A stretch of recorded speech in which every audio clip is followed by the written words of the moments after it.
கிருஷ்ணன்னு சொன்னா கருப்புன்னு அர்த்தம். கிருஷ்ணான்னு சொன்னா டேய் கருப்பா அப்படின்னு தான் நம்ம கூப்பிடுறோன்னு கூட வச்சுக்கலாம். ஆக கிருஷ்ண அப்படின்னு சொன்னா அது கருமை என்று பொருள். சுக்லம்னு சொன்னா வெண்மை என்று பொருள். வளர்பிறை தேய்பிறைனா என்னங்கிறதே இந்த காலத்து குழந்தைகளுக்கு தெரிவதில்லை. நம்ம சொல்லணும்னு சொன்னா அந்த அமாவாசை நாளிலிருந்து அமாவாசை நாளுக்கு மறுநாள் ஆகிய அந்த பிரதமையில் துவங்கி பௌர்ணமி நாள் வரை வரக்கூடியதை வளர்பிறை என்று சொல்கிறார்கள். பிறை அப்படின்னு சொல்ல நமக்கு சந்திரன் தெரியும். சந்திரன் வளர்ந்து கொண்டே வரக்கூடிய காலத்தை வளர்பிறை என்றும். இன்னைக்கு நம்ம என்ன பார்க்க போறோம் சொல்லி பார்த்தோம்னா ஒரு நேயரினுடைய கேள்விக்கான விடையைத்தான் பார்க்க போகிறோம். அந்த நேயர் என்ன கேட்டிருக்காரு சொல்லி பார்த்தோம்னா, கிருஷ்ணபக்ஷம் சுக்லபக்ஷம் என்றெல்லாம் சொல்கிறார்களே, இதற்கான அர்த்தம் என்ன என்பதுதான் அவருடைய கேள்வியாக அமைந்திருக்கிறது. கிருஷ்ணபக்ஷம்னு சொன்னா தேய்பிறை, சுக்லபக்ஷம்னு சொன்னா வளர்பிறை. இவ்வளவுதான். நேரடியாக பதிலளிக்கணும்னு சொன்னா அதுதான். வளர்பிறை தேய்பிறை என்பதுதான். வளர்பிறை அப்படிங்கறது சுக்லபக்ஷம்னு சொல்றா, தேய்பிறை என்பதை கிருஷ்ணபக்ஷம்னு சொல்றா. முதல்ல வளர்பிறை தேய்பிறைனா என்னங்கிறதே இந்த காலத்து குழந்தைகளுக்கு தெரிவதில்லை. நம்ம சொல்லணும்னு சொன்னா அந்த அமாவாசை நாளிலிருந்து அமாவாசை நாளுக்கு மறுநாள் ஆகிய அந்த பிரதமையில் துவங்கி பௌர்ணமி நாள் வரை வரக்கூடியதை வளர்பிறை என்று சொல்கிறார்கள்.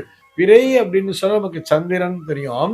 சந்திரன் வளர்ந்து கொண்டே வரக்கூடிய காலத்தை வளர்பிறை என்றும், பௌர்ணமி நாளுக்கு மறுநாள் அந்த பிரதமை திதியிலிருந்து அப்படியே கொஞ்சம் கொஞ்சமா தேஞ்சுண்டு அமாவாசை வரைக்கும் வர்றது இல்லையா, இதனை பிறை என்பது தேய்ந்து கொண்டே வருவதால் இதனை தேய்பிறை என்றும் சொல்கிறார்கள். சரி சார், இதை வளர்பிறை தேய்பிறைன்னே சொல்லிடலாமே, இந்த சுக்ல பக்ஷம் கிருஷ்ண பக்ஷம்னு சொல்றாளே அது ஏன் சார் அப்படின்னு கேட்டா, பக்ஷம்னு சொன்னா 15 நாட்கள். இது ஒரு கால அளவு. ஒருதலை பட்சமாக அப்படின்னு சொல்லுவா தெரியுமா. ஒருதலை பட்சமாகன்னு சொன்னா, பட்சம்னு சொன்னா ஒரு பிரிவுன்னு வச்சுக்கலாம். ஒருதலை பட்சமாகனா ஒரே பக்கமா பேசுறான். 2 பேர் இருக்கும் பொழுது 2 பேருக்கும் சமமா பேசாம ஒரே பட்சமாக ஒரே பிரிவிலேயே பேசுறாங்கிற மாதிரி இந்த ஒரு மாதத்தை 2ஆக பிரித்து இது ஒரு பட்சம் அது ஒரு பட்சம் அப்படின்னு சொல்லி பிரிச்சு வச்சா.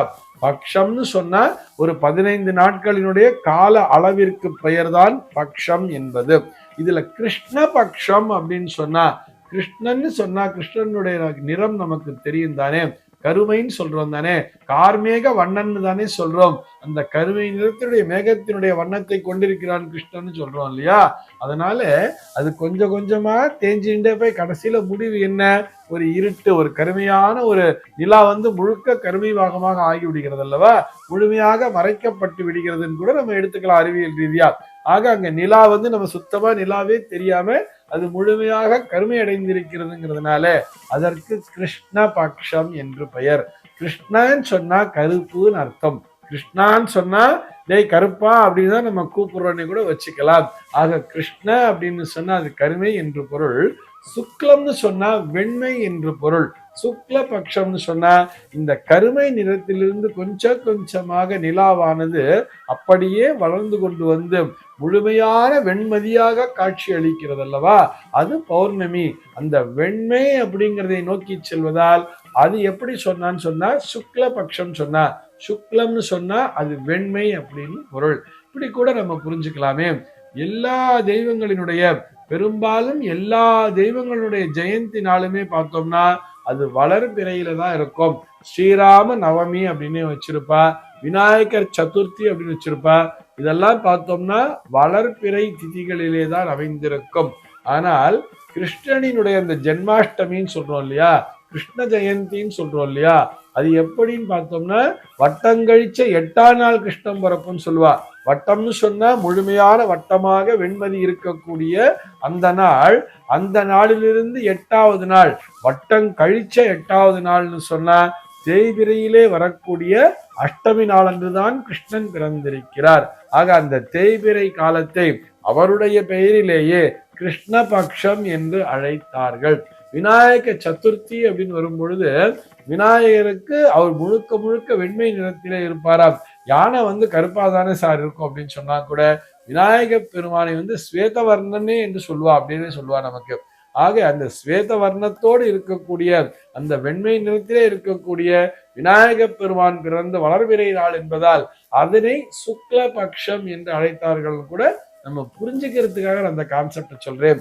ஆக சுக்லம்னு சொன்னா வெண்மை, நிலாவானது வெண்மையை நோக்கி செல்லக்கூடிய காலம் சுக்லபக்ஷ காலமாகவும், நிலாவானது கருமையை நோக்கி செல்லக்கூடிய காலம், அதாவது இந்த தேய்பிறை காலத்தினை கிருஷ்ணபக்ஷம் என்றும் அழைத்தார்கள். இன்னும் ஒரு சில பேர் பார்த்தோம்னா அபரபக்ஷம் என்ற பெயரிலும் சொல்லுவார்கள். அபரபக்ஷம் என்ற பெயர், அபரபக்ஷம்னு சொன்னா கூட அதற்கு தேய்பிறை என்றுதான் பெயர். அதே மாதிரி பகுளம் சொல்லுவார், அதாவது ஆஸ்வீஜ பகுள பஞ்சமின்னு சொன்னான்னா ஆஸ்வீஜ மாதத்திலே வரக்கூடிய தேய்பிறை பஞ்சமி நாள் என்று பெயர். இதனை வளர்பிறையை சொல்லும் பொழுது ஆஸ்வீஜ சுத்த பஞ்சமின்னு சொல்லுவார். சுத்த அப்படின்னு சொன்னா அது வளர்ந்து கொண்டே வருகிறது, பகுளம்னு சொன்னா அது தேய்ந்து கொண்டே வருகிறது, குறை அப்படிங்கிறது இருக்குன்னு அர்த்தம். சுத்தம்னு சொன்னா குறை இல்லாமல் அது வளர்ந்து கொண்டே செல்கிறதுன்னு அர்த்தம். இப்படி வளர்பிறை தேய்பிறையை குறிப்பதற்கு நிறைய வார்த்தைகளை பயன்படுத்துகிறார்கள். பெரும்பான்மையானோர் பயன்படுத்தக்கூடிய வார்த்தை தான் இந்த சுக்ல பக்ஷம் என்றால் வளர்பிறை என்பதும், கிருஷ்ணபக்ஷம் என்றால் தேய்பிறை என்பதுமாக நாம் பொருள் கொள்ள வேண்டும். சர்வே ஜனாஹ சுகினோ பவந்து.